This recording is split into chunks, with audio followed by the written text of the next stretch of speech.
I've had some interactions with crocodiles on a different section of the Nile.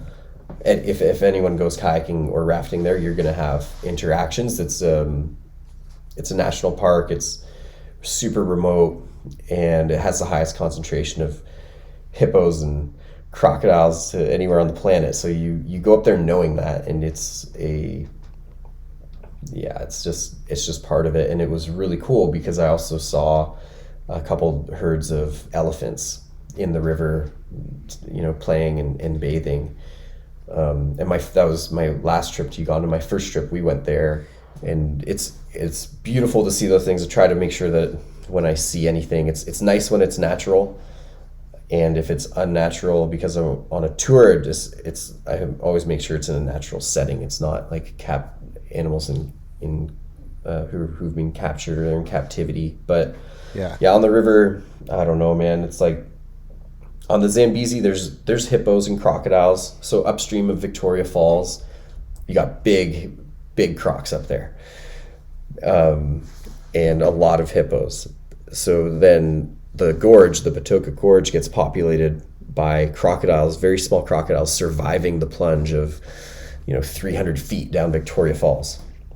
And then they come into the gorge, and they're cannibalistic. So they kind of eat fish and have altercations with each other. And if the strong survive, and they get bigger, but there's not a huge amount of them. So by the time I've been on the river for a few weeks, I try to make sure it's the first day. I talk to the fishermen, understand where there's bigger crocodiles in the river, and then just keep my eyes out for them. They're not super aggressive, so I've never been chased by one, but on the Nile they're really aggressive. And then out here, just bears. Like I don't really know very much about bears, but I've had one kind of comical because nothing bad happened, interaction with a big grizz. But yeah, it's more like you just don't know how many interactions you almost had. Right.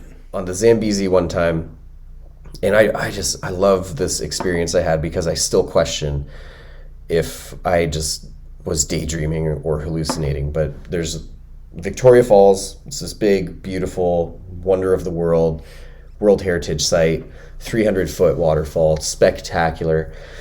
And below are these rapids called the Minas Rapids. They're the biggest, burliest rapids on the Zambezi. They're super cool, super fun to run. I was by myself one day, so I didn't. Sometimes I run big rapids on my own, sometimes I don't, and I was just kind of torn. It's not a great idea, but I can run the rapids with somebody, I can run them by myself. Like the skill set's there. It's just like your safety situation is very different if you're alone. So I figured, at least I'll just go look at them. They're so beautiful.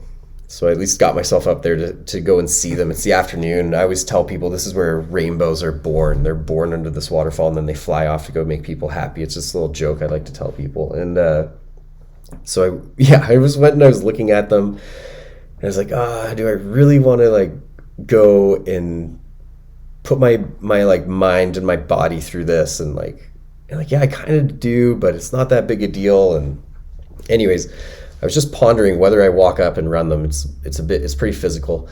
And I looked over my shoulder, and the biggest crocodile I've ever seen on the Zambezi is just 15 feet from me and just sitting there. And I looked back at the rapids, and I was like, there's no way. I come up here all the time. That's such a big croc. The fisherman would have said something. And I looked, and it was there. And I just had the craziest adrenaline reaction to it. And I was like, I need to go and run this rapid. And I got out of my boat, and I started walking up, and then I put my boat down, which I never do, because the trail to go up is one way, and you're in the curtain of Victoria Falls. And I walked up onto this rock to look one more time and just make sure that I wasn't just going nuts. And I looked, I was like, there's a giant crocodile right there, biggest I've ever seen on this river.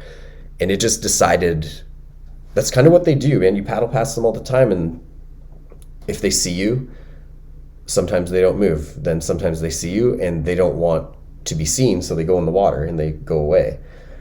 And when they're hungry, they eat. When they're not hungry, they don't.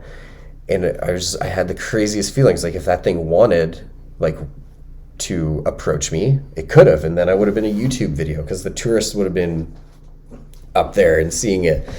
And it was just this great, like I couldn't stop thinking about it. I was like, I can't believe that just happened. I can't believe that just happened. This is insane. And I just walked up and I got into the water and I was paddling up to the first rapid, and my brain would not shut off. Like I've run the rapids enough. I don't have to think too much to be in the right spot.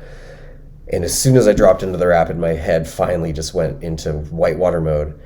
And then there's a short gap between the two rapids. And then in the gap, I was like, I can't believe I was that close to this giant crocodile.